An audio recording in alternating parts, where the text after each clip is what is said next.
ये आपने आवास योजना का जिक्र किया कि जो भी गरीबों का घर नहीं मिला है उसका पक्का मकान दिलवाने का कार्य करेंगे। और आज के समय में आवास योजना की स्थिति ये है कि एक व्यक्ति को आवास योजना का लाभ लेने के लिए कई जनप्रतिनिधियों तक और कई कर्मचारियों को 25 से 30 हज़ार रुपया देना पड़ता है कमीशन के रूप में, या ये कहें कि घूस के रूप में। तो आप इसको कैसे रोक पाएंगे? अभी आप हमारे चैनल के माध्यम से अपने पंचायत के जनता को बीच बहुत सारे वादे कर रहे हैं सभी क्षेत्र में, लेकिन अक्सर देखा जाता है कि चुनाव से पहले चाहे पंचायत चुनाव हो, विधानसभा चुनाव हो या लोकसभा चुनाव हो, नेताजी लोग बहुत वादे करते हैं। तो क्या आप भी उसी कैटेगरी वाले नेताजी हैं क्या? देखिए कि आप अपने पंचायत के किसानों के लिए क्या कुछ करिएगा, क्योंकि अक्सर देखा जाता है कि हमारे देश में कि हमारा देश कृषि प्रधान देश है, उसके बावजूद भी किसानों के साथ हमेशा अन्याय ही होते आया है अब तक। तो आप चूँकि एक पंचायत के मुखिया बन जाएंगे तो किसानों के लिए आपके पास क्या रोड मैप है कि आपको कैसे लगता है कि पंडरी पंचायत की जनता आपको चुनेगी?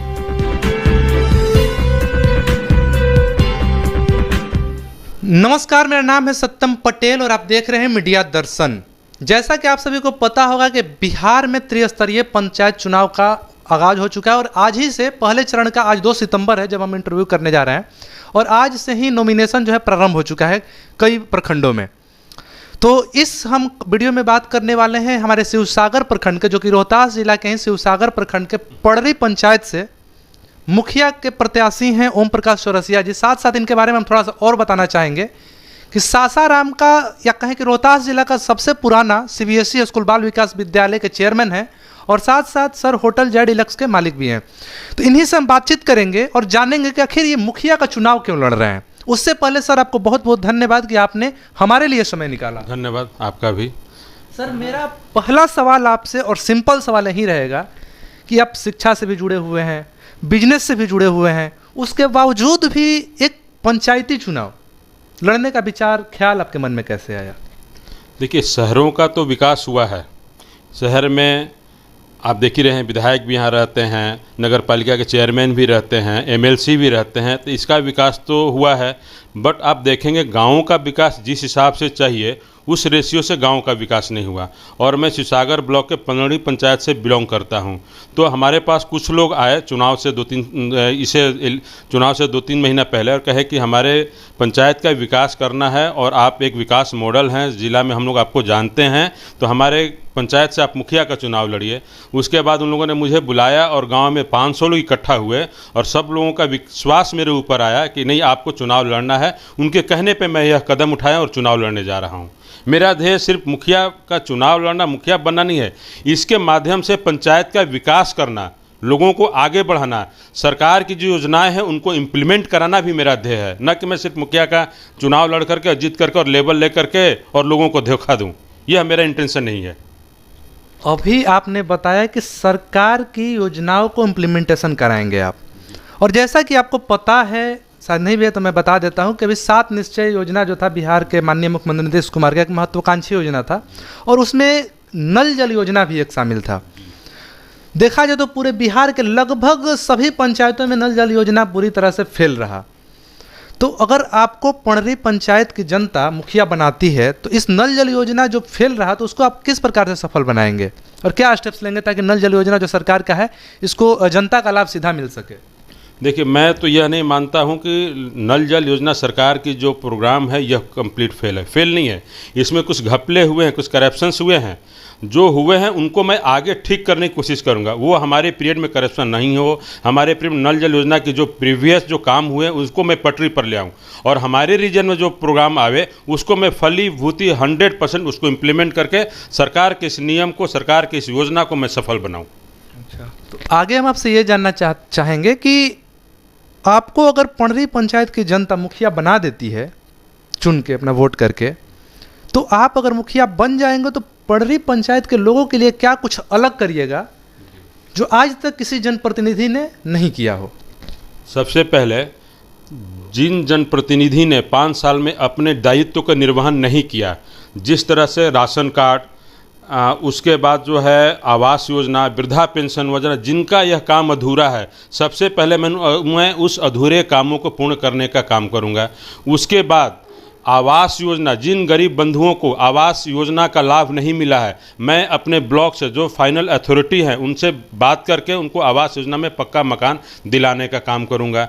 दूसरी बात, शिक्षा से, चूँकि मैं सासाराम से ऑलरेडी एक विद्यालय से जुड़ा हुआ हूं और आपको भी पता है सत्यम जी, विद्यालय में हमारे आने से, चेयरमैन और एएमडी बनने से पहले शिक्षा का विकास मैंने विद्यालय के माध्यम से इस जिला का, इस सासाराम के लोगों का कैसे विकास किया है, मैं इस मॉडल को पंचायत में ले जाना चाहता हूं। और पंचायत में ले जाकर के बच्चों का, चूंकि बच्चे हमारे भविष्य हैं, आज वो बच्चे पढ़ लिख करके अच्छे करेंगे तो कल को वही प्रधानमंत्री बनेंगे, वही सीएम बनेंगे, वही आईएएस बनेंगे, वही आईपीएस बनेंगे। मेरा फोकस इस बात का रहेगा, अच्छा एजुकेशन अपने पंचायत में मैं लेकर के जाऊं और लोगों को यह विश्वास दिलाता हूं कि इस फील्ड में मैंने सासाराम में बाल विकास में अच्छा काम किया है, बाल विकास मेरे को बहुत सम्मान दिया है और उसको मैं इंप्लीमेंट करूं अपने बच्चों पर लागू करके। अभी आपने आवास योजना का जिक्र किया कि जो ही गरीबों का घर नहीं मिला है उसका पक्का मकान दिलवाने का कार्य करेंगे।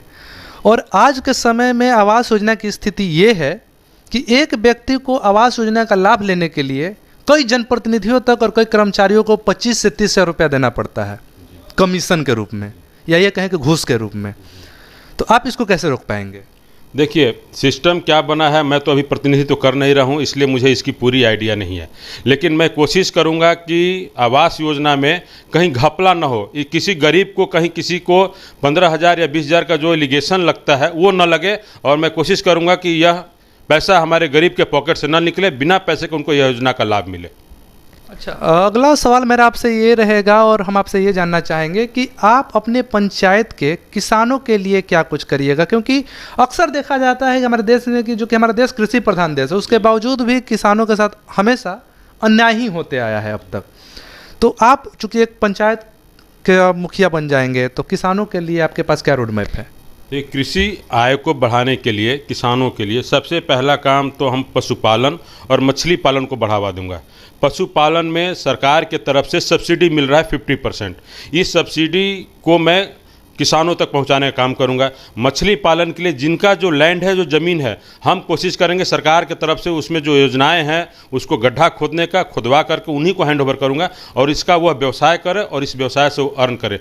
दूसरी बात, किसानों का जो पैक्स के माध्यम से धान खरीदा जाता है, वो पैक्स अध्यक्ष जो होते हैं, मैं किसी पे पर्सनल एलिगेशन नहीं लगा रहा हूँ, वो जो सरकार का 1780 रुपया, 1800 रुपया जो मानदेय है उसको न दे करके ये 1500 रुपया देते हैं, पर क्विंटल 300 रुपया खा रहे हैं। मैं इसको पूरी तरह से बंद करूंगा। अपने पैक्स सदस्य से मिल करके आपको जहां जैसे कमाना है कमाइए, लेकिन किसान को पूरी तरह से जो सरकारी रेट है, जो भारत सरकार, जो बिहार सरकार का रेट फाइनल किया हुआ है, मैं उनको किसान को दिलाने का काम करूंगा। इसके लिए मैं जहां तक मुझे जाना पड़ेगा, कंप्लेन करना पड़ेगा अपने उच्च पदाधिकारियों से, मैं कंप्लेन करके उनको इसको दिलवाऊंगा लाभ। सर, आगे आपसे ये भी हम जानना चाहेंगे, अभी कोरोना चल रहा है, मतलब कोरोना भी तो खैर ख़त्म हुआ है, सेकेंड वेव चल रहा था, थर्ड वेव मीडिया रिपोर्ट्स की मैंने तो अक्टूबर नवंबर के बीच थर्ड वेव आ सकता है। तो ये स्वास्थ्य के क्षेत्र में आप अपने पंचायत में क्या कुछ करिएगा ताकि लोगों को परेशानी ना हो? पहली बात, पड़ी पंचायत में 14 गांव है, जहां जहां जिस गांव में स्वास्थ्य केंद्र है, उपकेंद्र है, जहां जर्जर स्थिति में है, मैं इसका, अगर यह मुखिया फंड से बनता है तो ठीक है, नहीं बनता है तो मैं इस मंत्रालय से मिलूंगा और स्वास्थ्य के क्षेत्र में जो हमारे भवन जर्जर हैं, पहले तो मैं इसको रिमॉडल, उनको ठीक कराने का काम करूंगा। कराने के बाद अपने जिला पदाधिकारी महोदय से मिलूंगा कि सर, कम से कम जहाँ जहाँ भी स्वास्थ्य केंद्र है वहाँ कम से कम सप्ताह में 1 दिन आप डॉक्टर को डिप्यूट करें, मैं उनके साथ वहाँ रहूँगा, उससे जनता का, हमारा स्वास्थ्य के क्षेत्र में लाभ होगा। दूसरी बात, मैं फ्री हेल्थ चेकअप कैंप करूँगा, क्योंकि हम सासाराम में लायंस क्लब का भी मैं मेंबर रहा हूँ, तो हम लोग का मेन जो है एम रहा है मोतियाबिंद का आँख का ऑपरेशन, तो मैं वहाँ स्वास्थ्य केंद्र के लिए सासाराम से डॉक्टर्स को ले जाकर के हेल्थ चेकअप कैंप लगाऊंगा। साथ ही साथ हेल्थ चेकअप कैंप लगाने के अलावा स्वास्थ्य के क्षेत्र में मैं कोशिश करूंगा कोई भी पिछड़ा हो उसका ये पूरी तरह से इसका लाभ मिले, कहीं से भी वो वंचित ना रहे। दूसरी बात, अगर वहाँ से उसका कोई सोल्यूशन नहीं निकलता है तो मैं उसको सासाराम में अगर आते हैं तो मैं अपने माध्यम से उनको यहाँ हॉस्पिटल में ट्रीटमेंट कराऊंगा।